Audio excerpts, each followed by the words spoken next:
Hello दोस्तों, आप देख रहे हैं डीडीए महाविद्यालय चैनल। दोस्तों, आज हम अपने इस वीडियो में राजस्व विभाग लखनऊ उत्तर प्रदेश विषय नियम एवं कर्तव्य से संबंधित महत्वपूर्ण टिप्पणी पर चर्चा करेंगे। तो आइए हम देख लेते हैं अपना पहला। तो हमारा सबसे पहला नंबर पर है खेवट। तो खेवट के बारे में हम जानकारी प्राप्त करेंगे इसमें। तो आइए इसके अंतर्गत हम पढ़ लेते हैं।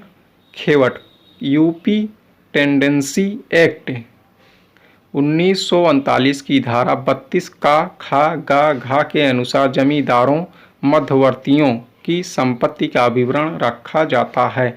यह अभिलेख खेवट कहलाता है। यह प्रति 4 वर्ष के अंतराल पर तैयार किया जाता है। भूस्वामी, अनुस्वामी, अधीनस्थ स्वामी, मातहतदार आदि के विवरण इसमें रखे जाते हैं।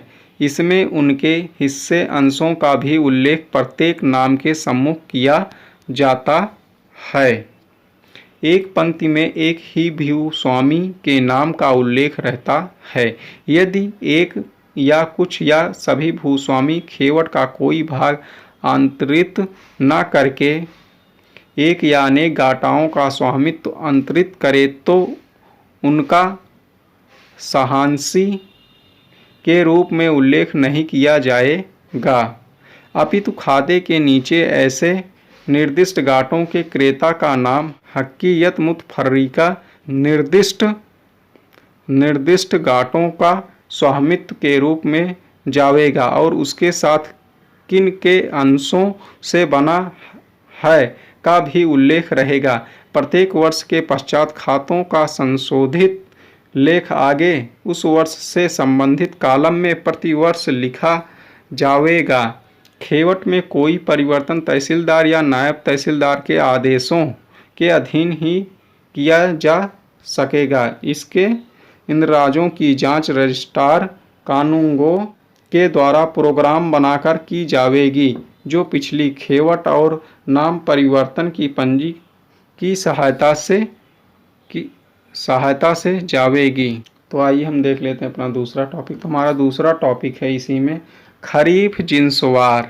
तो इसमें पढ़ लेते हैं। खरीफ जिन्सवार परिच्छेद 104 के अनुसार खरीफ उपज का विवरण पत्र नियत आकार पत्र 5 में तैयार किया जाता है। लेखपाल अपनी पड़ताल करने के साथ साथ खसरे पृष्ठ योग सिंचित व असिंचित फसलों का पृथक पृथक लगाता रहता है।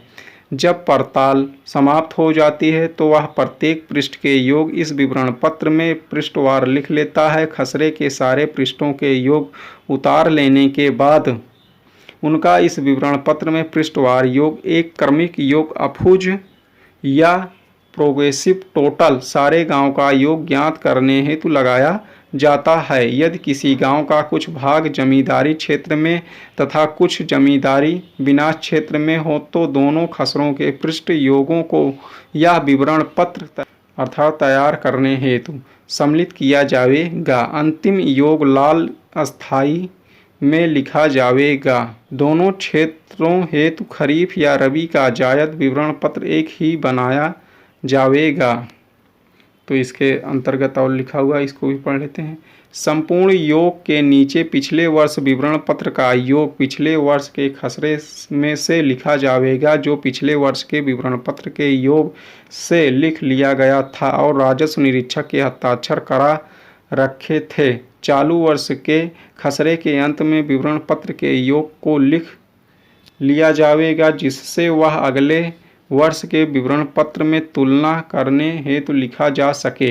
यदि चालू फसली वर्ष और गत फसलों वर्ष के आंकड़ों में 10% से अधिक का अंतर हो तो न्यूनाधिकता होने का कारण भी विवरण पत्र के नीचे इस प्रकार लिखा जावेगा कि वह संबंधित स्तंभों के नीचे ही अंकित हो सके। यदि फसल किसी क्षेत्र में नष्ट हुई तो नष्ट बीज क्षेत्रफल का भी लाल स्याही से बांटे के रूप में इसमें संबंधित स्तंभ के नीचे उल्लेख किया जावेगा या खसरे के विवरण के स्तंभ से लिया जावेगा। यदि किसी ग्राम में उक्त प्रकार की फसलें और देसी फसलें बोई गई हैं तो खसरे के विवरण पत्र के स्तंभों के अनुसार खसरे में संबंधित फसल में लिखा तथा योग लगाया जाएगा और तदनुसार पृथक पृथक क्षेत्रफल विवरण पत्र में लिखा जाएगा। मूंग टाइप 1 अर्थात शीघ्र पैदा होने वाली या साठा दिन में पैदा होने वाली मतलब फसल था। मूंग का क्षेत्रफल हर के रूप में स्तंभ 46-47 में लिखा जाएगा। इसी प्रकार आगे के योग वाले अन्य स्तंभों में भी हर के रूप में लिखकर दर्शाया जाएगा। इसके साथ आकार पत्र 5 का के संशोधित आकार पत्र में खरीफ उपज का परिशिष्ट भी तैयार करके संलग्न किया जाएगा। इसके विवरण मूल पापत्र में ही सम्मिलित कर दिए गए हैं। तो इसकी अवधि जान लेते हैं। यह विवरण पत्र विलंबवत 25 अक्टूबर तक तैयार करके परिवर्तनों की सूची सहित राजस्व निरीक्षक को सौंप दिया जाएगा। यह अत्यधिक कालमों का आसान सा कार्य है। तो दोस्तों, यह जानकारी आपको कैसी लगी? जानकारी अच्छी लगी है तो वीडियो को लाइक करें। इसी प्रकार से संबंधित राजस्व विभाग से संबंधित वीडियो देखने के लिए तो यदि वीडियो अच्छी लगी है तो चैनल को सब्सक्राइब करना ना भूलें। धन्यवाद।